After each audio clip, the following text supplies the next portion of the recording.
जी बिस्मिल्लाहिर्रहमानिर्रहीम, अस्सलामु अलैकुम वरहमतुल्लाहि वबरकातुहू। मेरा नाम है डॉक्टर मोहम्मद मुज़म्मिल हसन। एक नए सेशन के साथ आपकी खिदमत में हाजिर हैं। जी, फिजिबिलिटीज़ का हमने चक्कर शुरू किया था। पहले दो फिजिबिलिटीज़ पे हम बात कर चुके हैं, भैंसों की फार्मिंग पे भी हम बात कर चुके हैं और भैंसों की और गायों की जो मिक्स फार्मिंग है उस पर भी हम बात कर चुके हैं। आज जो फिजिबिलिटी मैं आपके लिए लेकर आया हूँ, ये सिर्फ क्रॉस ब्रेड की गायें अगर आप रखते हैं तो उसमें सिचुएशन आपके लिए क्या बनती है। जो अगली फिजिबिलिटी हमारी होगी वो वलैती गायों पर होगी कि अगर आप वलैती गाय रखते हैं तो इसमें आपके प्रॉफिट्स या आपका मार्जिन्स क्या होंगे। अभी आपके साथ जो पीछे फिजिबिलिटीज़ शेयर की हैं वो 1 साल का प्लान दी है। अभी आपके साथ जो आगे शेयर कर रहे हैं ये भी 1 साल का प्लान है। इसको जैसे जैसे स्टेप बाय स्टेप हम आगे चलते जाएंगे तो इसको हम फिर 3 इयर्स प्लान पे लेके जाएंगे, फिर 5 साल के प्लान पे लेके जाएंगे। ऑफ कोर्स क्योंकि लाइफ स्टॉक है जी, आज चीज़ें कुछ हैं, 3 साल बाद कुछ होंगी, 5 साल बाद एसेट्स वैल्यू कुछ हो जाएगी, तो ये चीज़ें तब्दील होती जाएंगी। तो आज हम बात कर रहे हैं जी क्रॉस ब्रेड की गाय। एक गाय क्रॉस ब्रेड की वो लोग जो फार्मिंग करना चाहते हैं तो मेरा उनको ये मशवरा है, ऐसी गाय ख़रीदें क्रॉस ब्रेड की जो 5000 लीटर दूध जो है एक सूए में देने की अहलियत रखती हो। तो 305 दिन का सूआ है जी और 5000 लीटर दूध जो है ये एक गाय का। अब इससे आपको कितने पैसे मिलेंगे एक सूए के दूध से। यहाँ पे हमारे पास 2 निज़ाम है पाकिस्तान में। एक निज़ाम वो है जो लोग गाय का दूध लेते हैं, नेस्ले को आवाज़ देते हैं, सारा दूध उठा के उनको दे देते हैं, या एंग्रो को दे देते हैं, या फौजी फूड्स को दे देते हैं। दूसरा फार्मर क्या है, मेरे साथ जो ज़रा फार्मर चल रहे हैं वो क्या करते हैं, वो आधा दूध नेस्ले को दे देते हैं, आधा दूध अपना खुद लोकल सेल कर लेते हैं। ठीक है जी, तो ये दोनों तरह के निज़ाम हैं। इन दोनों चीज़ों को मद्देनज़र रखते हुए आपके सामने फिजिबिलिटी रखूँगा। अच्छा, अगर तो आप गाय का सारा दूध नेस्ले को दे देते हैं, 5000 का 5000 लीटर दे देते हैं ऐसा दूध। अब चूँकि नेस्ले जो है वो दूध को फ़ैट और एलआर की बुनियाद पे लेती है। आजकल ज़्यादातर जो क्रॉस की गायें हैं उनकी जो फ़ैट है 4.2 के नज़दीक चल रही होती है। एलआर किसी की 27.5 है, किसी की 28 है, किसी की 27 है, किसी की 28.5 है। तो मैंने एवरेज यहाँ पे 27.5 एलआर ले ली है और 4.2 मैंने यहाँ पे फ़ैट ले ली है।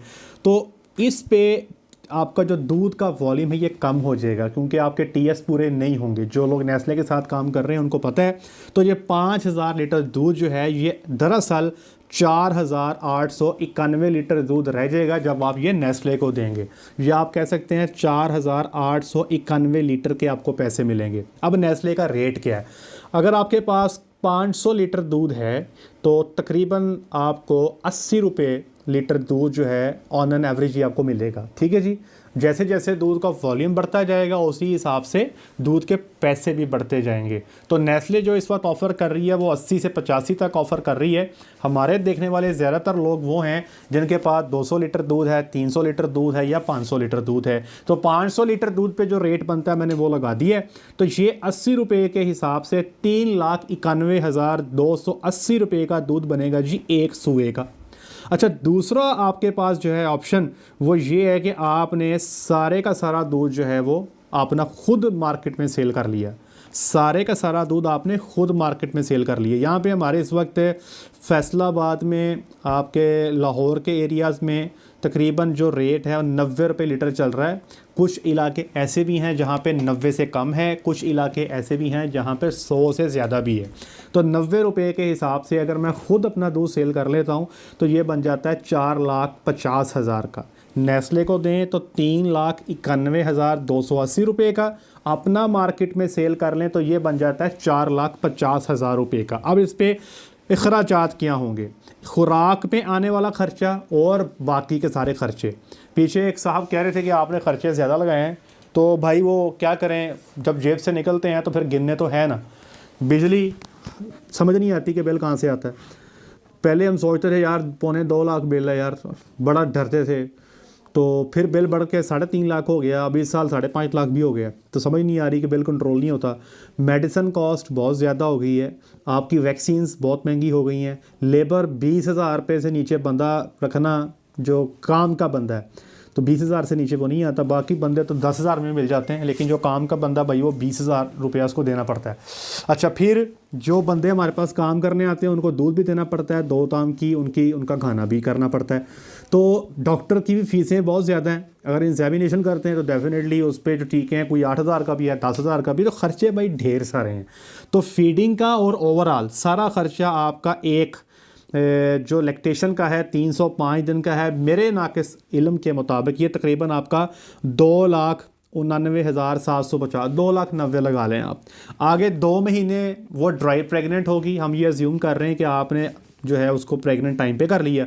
अब 2 महीने वो खुश्क रहेगी तो तकरीबन 30,000 रुपये का वो खाएगी। तो ये टोटल आपके फीडिंग की जो अखराजात हैं ये बन गए 3,19,750। ठीक है। अच्छा, अब फ़र्क कितना आ गया? अगर आप नेस्ले को दूध देते हैं तो आपका प्रॉफिट बनेगा 71,530।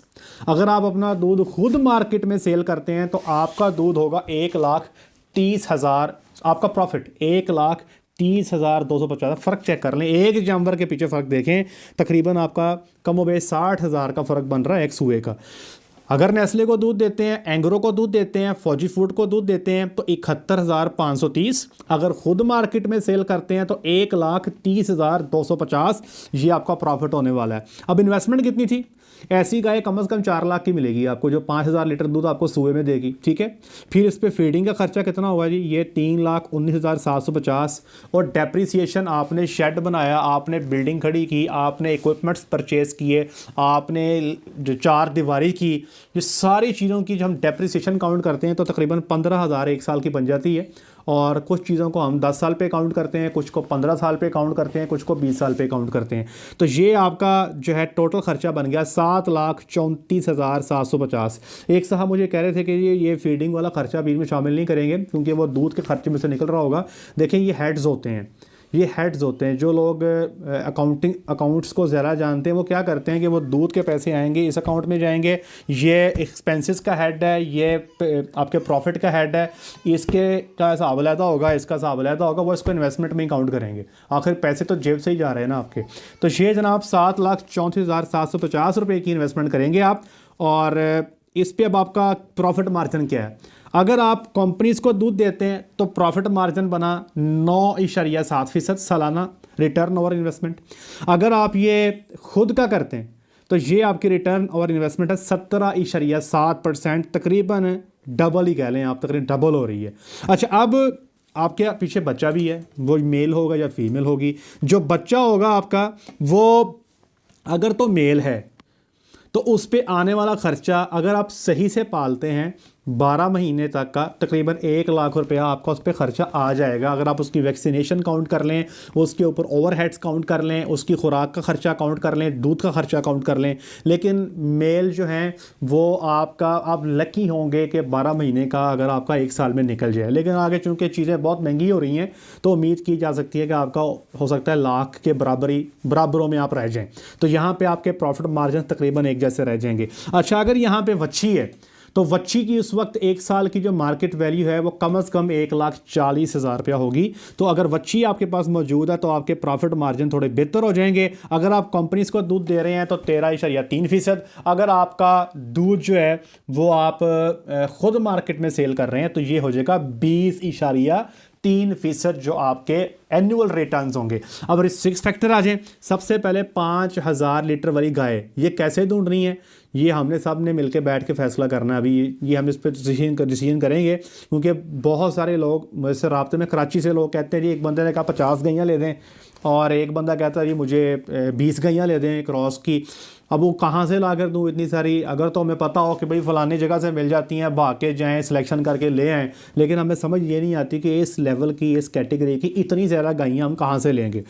दूसरा, मिल्क सेल। सारे बंदे जो मुझे सुन रहे हैं वो लोग तो जो 60 रुपये में गाय का दूध सेल कर रहे हैं वो मुझे इतनी मोटी मोटी गाली दे रहे होंगे कि भाई ये पता नहीं 90 रुपये लीटर कहाँ सेल करता है। भाई फैसलाबाद में ये रेट है। फार्म एरियाज़ में जहाँ पे विलेजेस के अंदर ऐसे इलाके भी हैं जहाँ पे 70 रुपये में भैंस का दूध सेल हो रहा है। भाई वहाँ पे जो लोग 60 में गाय का सेल करते हैं, 70 में भैंस का सेल करते हैं, वो बेचारे पिस रहे हैं। खर्चे उनके बहुत ज़्यादा हैं। याद रखें, जब भी कारोबार करना है पहले मार्केट को देखें। कराची से लोग फ़ोन करते हैं हम वलैती गाय रखना चाहते हैं, मैं उनसे कहता हूँ भाई पहले वहाँ पर मार्केट देखो कि गाय का दूध पसंद भी किया जाता है। अगर आप लोगों को देते हैं क्या रेट आपको मिलेगा, आपकी डिमांड क्या होगी, कंजम्पशन क्या होगी, तो पहले वर्किंग करनी बड़ी ज़रूरी है। अच्छा, गाय एक्सपायर भी हो सकती है, उसका बच्चा भी एक्सपायर हो सकता है, कोई बीमारी जो है वो भी आ सकती है, कल को खर्चे बढ़ जाते हैं। जो मैंने 2,90,000 का खर्चा लगाया हो सकता है यही 3.25 लाख पे चला जाए। चीज़ें आपको पता है आज कुछ कल कुछ परसों कुछ समझ नहीं आ रही।